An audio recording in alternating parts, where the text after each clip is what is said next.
काय म्हणतात 10वी-12वी झाल्यानंतर शालेय शिक्षण संपल्यानंतर जे पहिल्यांदी समाज बघण्यासाठी ज्यावेळेस आपण बाह्य अंगाने फिरत असतो किंवा लिहित असतो तर त्यावेळेस दोन व्यक्ती जे काही माझ्या संपर्कात आले ते पहिले सादोळकर होते आणि दुसरे सावंत सर होते. म्हणजे सादोळकरांमुळे सावंत सर जवळ आले म्हणजे ओळख झाली माझी. आता यांची ओळख कशी झाली ती मी तुम्हाला आधी सांगतो. कारण मी 7वीला होतो तेव्हापासून कविता लिहितो, पण त्या कविता सगळ्या वहीमध्ये आतमध्ये असायच्या. एकदा आमचे हिंदीचे सर होते वसंत गुरे सर, ह्यांच्या जवळपासच इकडे राहत होते. तर त्यांनी ते वह्या आपलं तपासायला घेतल्या आणि ते म्हटले काय म्हणते ह्याच्यामध्ये गृहपाठ करतो की नाही म्हणते दिसाय कविताच लिहितो. म्हणजे त्यावेळेस त्यांनी हे केलं आणि मग इथं कुणीतरी हे केलं किंवा कौतुक हे माणसाला पुढे घेऊन जातं. तर त्यावेळेस ते माझ्यावर चिडले नाही काय नाही. ते म्हणते ठीक आहे म्हटले आतापासून एक काम कर, ही कवितेला वही राहू दे आणि इथून पुढे म्हणले आजपासून पुढं दुसरी वही एक विकत घे म्हणते त्याच्यामध्ये आपला गृहपाठ सुरू कर म्हणते. हे बी लिही आणि ते पण लिही. आणि असं कारण ते सरांचा स्वभाव असा होता की कधीच कोणाला चिडत नव्हते. सरांना सर आम्हाला सर पण वर्ग शिक्षक होते एखादाच विद्यार्थी. तर तसं मग तिथून माझी कविता मग अशी जोरात सुरू झाली की नाही की मी रोज कविता लिहायला लागलो. आणि मग मी काय करायचो की रोज कविता लिहिली की ते रुनिंग पेपरवर लिहायचो. त्यावेळेस त्याच्यावर एक वहीतली कॉपी एक रुनिंग पेपरमधली कॉपी. मग 2-4 रुनिंग पेपर आणायचे आणि काय करायचं सर वर्गात आले की 2 घेऊन टाकायचं त्यांच्या हातात. आता विद्यार्थ्यांना वाटायचं काहीतरी रोज नवीन गृहपाठ देतोय प्रश्नोत्तर देतोय बरं का.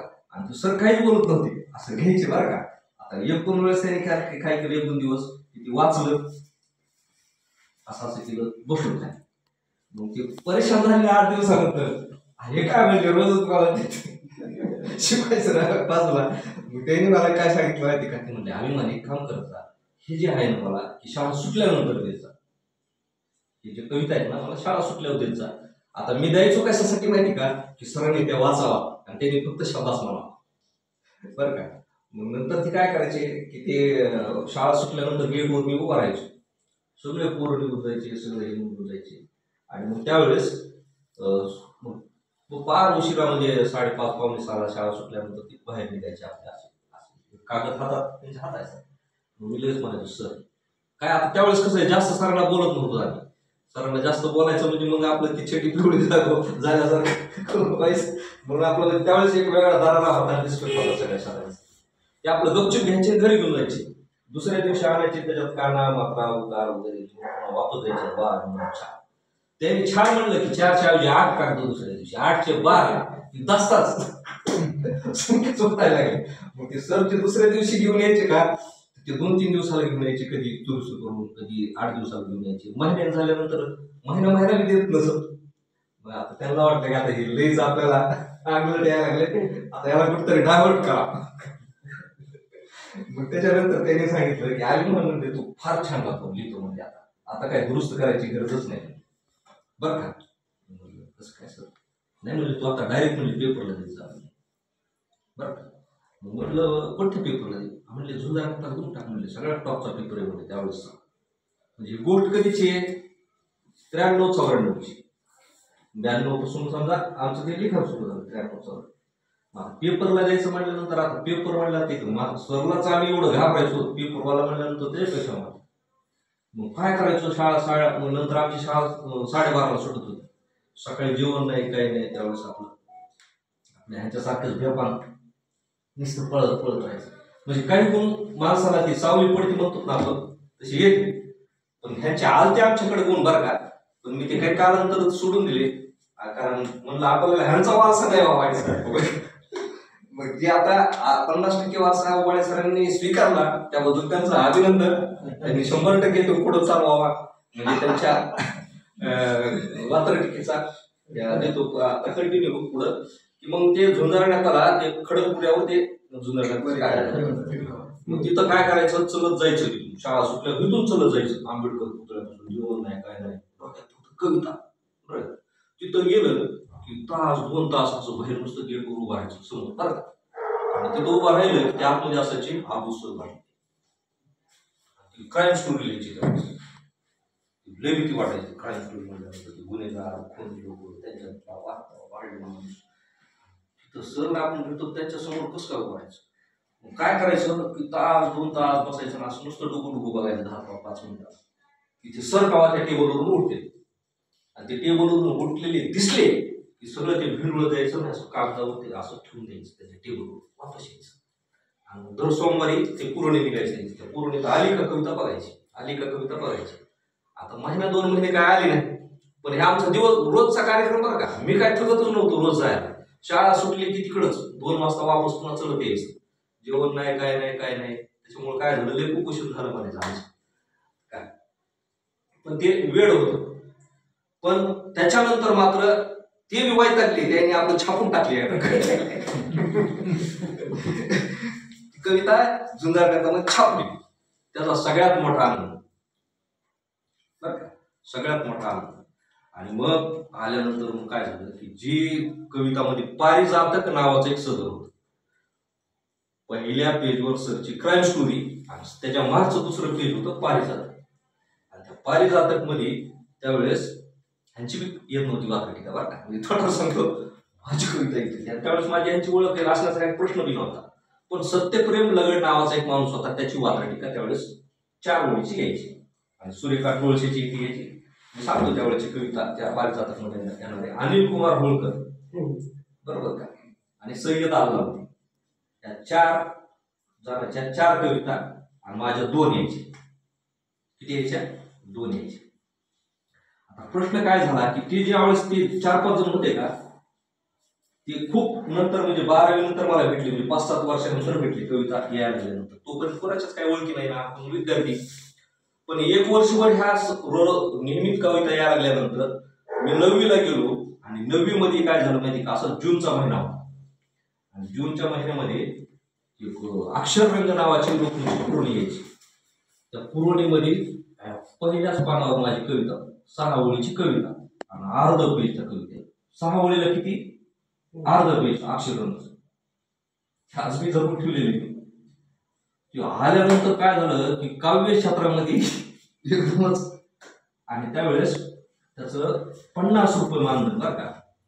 मनी ऑर्डरने मला शाळेमध्ये आला. मनी ऑर्डर येईपर्यंत यायच्या अगोदरपर्यंत सगळेच मास्तर हाणायचे मला.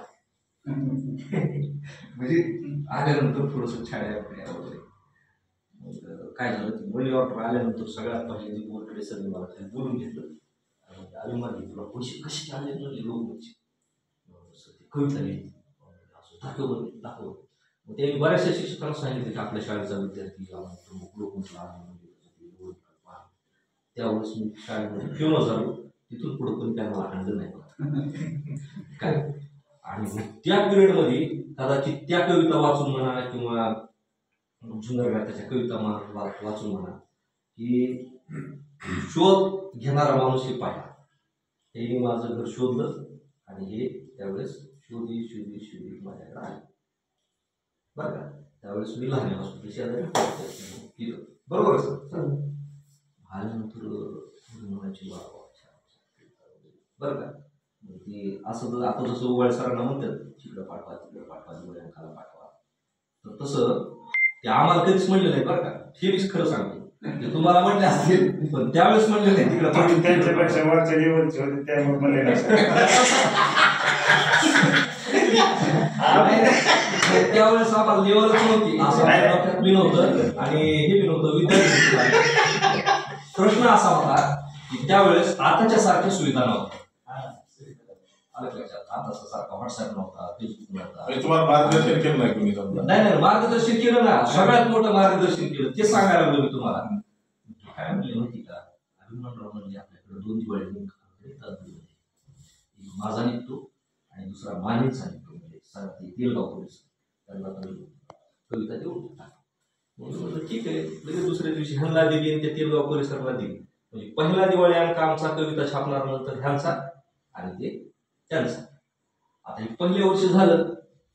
मग मी 10वी झाली की मला जरा थोडंसं अप्रूप वाटायचं की वाटतं दिवाळी आपल्या दिवाळी अंकात छापून यायला आता आपण जरा चांगले साहित्य जाऊ. पण त्यामध्ये ह्यानी म्हणले तुम्ही ती पुस्तकं तर खूप छोटी गोष्ट आहे. ह्यानी डायरेक्ट माझ्या डोक्यात इतकं मोठं इंजेक्शन भरलं म्हणजे तुम्ही संपादकच झाले पाहिजे. हो काय काय दिवाळी अंक काढा म्हणजे साधू साहेब मी कसं काढणार म्हणलं माझी साहित्यिकाच्या ओळखी नाही काहीच नाही आहे म्हणे बरं का. म्हणजे आणखीन एक गोष्ट सांगतो की साधूळकर जर एखाद्याला मोठं इंजेक्शन द्यायला असली तर त्याच्यात त्यांचा पण फायदा असतो बरं का. त्याशिवाय ते मोठं इंजेक्शन देत नाही. कारण तुम्हाला पहिले ते अगोदर ते बरं का फुलाच्या माळा कधीच घालीत नाही. आधी खडकाला कसं दडकतो म्हणजे राग देऊ का काय नाही राग मार नाही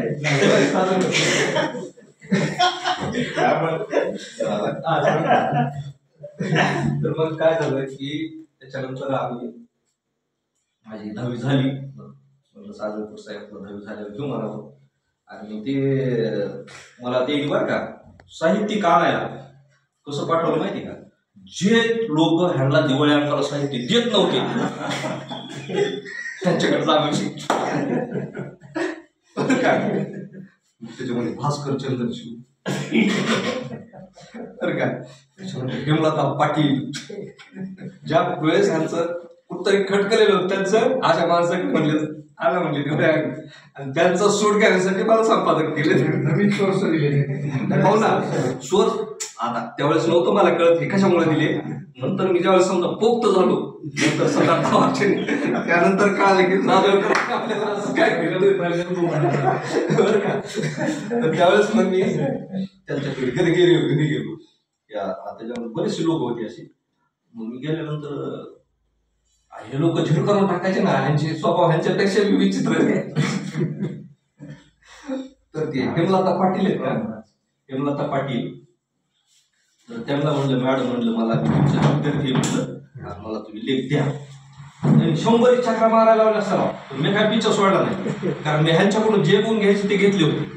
एखाद्या माणसा जर पिच्छा सोडला तर तो काही गुण तसं सोडायचंच नाही तो बेजार झाला पाहिजे. हे काही गुण मला म्हणजे यशस्वी होण्यासाठी पुढं संघटनेमध्ये कामाला आले चिवटपणा. एखाद्या माणसाच्या दारात जर जायचं धरलं ना तर वैतागला पाहिजे त्याचा पिच्छा करायचा. तसं त्यांनी दिलंच घेतलंच मी त्याच्याकडून लेख घेतला. आबू सराकडे गेलो तर आबू सर म्हणले कशाला दिवाळी अंक काढतो म्हणजे काय होतं द्यायचं काय हे लेखन पिकं सोडून शिकायचं होतं म्हणजे काय त्यांनी सल्ला दिला. पण मी म्हटलं मी शिकतोय म्हणलं सर पण आता कसं आहे किंवा तुमच्यासारखा मोठा लेखक पाहिजे म्हणलं मला काय. तर ते काय म्हणले माहिती का म्हणजे हे दुसऱ्या वर्षीची गोष्ट आहे बरं का. पहिल्या वर्षी तर मी त्यांच्या दारात गेलोच नाही. दुसऱ्या वर्षीची गोष्ट आहे कारण दुसऱ्या वर्षी आमचा संबंध आला. तर त्याच्यानंतर ते म्हणले ठीक आहे म्हणले देऊन टाकले. भास्कर चंद्रशिव सर मी दिलं बघा त्यावेळेस. कारण कसं होतं की ह्यांच्याकडे बघताना माझ्याकडे बघताना थोडासा त्यांना अँगल वाटला असा विद्यार्थी देऊन टाकले. हे सगळं साहित्य जमा केलं. तर प्रतिमा इंगोले म्हणून एक नवीन त्यावेळेस उभारलं साहित्यिक होत्या. त्यानंतर साहित्य संमेलनच्या अध्यक्ष पण झाल्या. तर पहिल्याच वर्षी मग त्यांचं ते पेपरमधून पत्ता घेतला होता. मी पत्र पाठवलं होतं साहित्य पाठवा. ते कंटिन्यू पुढे 4-5 वर्ष मला साहित्य पाठवत राहिले त्यावेळेस राज्यात होत्या. अशा चांगल्या चांगल्या लेखकांचं मला साहित्य मिळालं आपल्या दिवाळी अंक काढला. आणि त्या दिवाळी अंक छापायला की सोबत होतेच त्यांच्या मार्गदर्शनाखाली. आणि मग आम्ही औरंगाबादला गेलो महालक्ष्मी ऑफसेट बरोबर तिथं आम्ही दिवाळी अंक काढायचा. ह्यांचं कसं होतं चिडपूट होते दिवाळी अंकावाला ऑफसेटवाला म्हणेल तेवढे पैसे द्यायचे. मी आपला चौकशी कृती सांगतो ह्याला किती लागतील त्याला किती लागतील त्याला किती लागतील. त्याच्यामुळे ह्यांचे पैसे वाचतील माझे पैसे वाचतील. आम्ही तिथून पुढं 4-5 वर्ष सोबत दिवाळी अंक काढायचं केलं. आता मी नवीन ह्यांच्या मार्गदर्शनाखाली होतो. त्यावेळेस दिवाळी अंकाला कव्हर नुसतं छापायला 8-10 हजार रुपये खर्च घ्यायचा. त्याच्यामध्येच ह्यांचा मोठा फायदा होता की ह्यांच्या दिवाळी अंकाचे वापरलेले कव्हर मला द्यायचे ते अर्धे किमती. त्याच्यामुळे त्यांचे डबल पैसे वसूल करायचे. अशा पद्धतीने आम्ही संपादक ह्यांच्या मार्गदर्शनाखाली झालो. आणि 17व्या वर्षी मी पहिला संपादक दिवाळी अंकाचा झालो त्यांच्याकडून बघा. आणि विशेष म्हणजे ते पहिला जे अंक मी काढला होता त्या अंकाच्या एकही प्रत माझ्याकडे आता शिल्लक नाही. कारण त्या एका महिन्यात तेवढ्या प्रति विकल्या होत्या. सगळ्यात मोठी कमाई माझी त्यावेळेस झाली आयुष्यातली की त्यावेळेस त्या दिवाळी अंकाचे मला सगळा खर्च जमला. दिवाळी अंकाचा खर्च जमला 10,000 रुपये नेट प्रॉफिट 15 दिवसात झालं. म्हणजे तिथून पुढे जे काही म्हणजे ह्यांच्याकडून जे काही संपादकीय गुण घेतले किंवा चिकाटी घेतली तर त्याच्यामुळं मी दिवाळी अंकाचं वरती पूर्ण शिक्षण दिवाळी अंकावरती केलं बघा. कारण त्यानंतर मी त्या दिवाळी अंकामुळे नुकसान बी तितकं झालं किंवा लेण्याच्या कथा वगैरे कविता करण्याच्या नादामध्ये आमची 12वी अशीच गेली आणि 12वीच्या निकाल आल्यानंतर कळलं की आपल्या मोठीच झाली.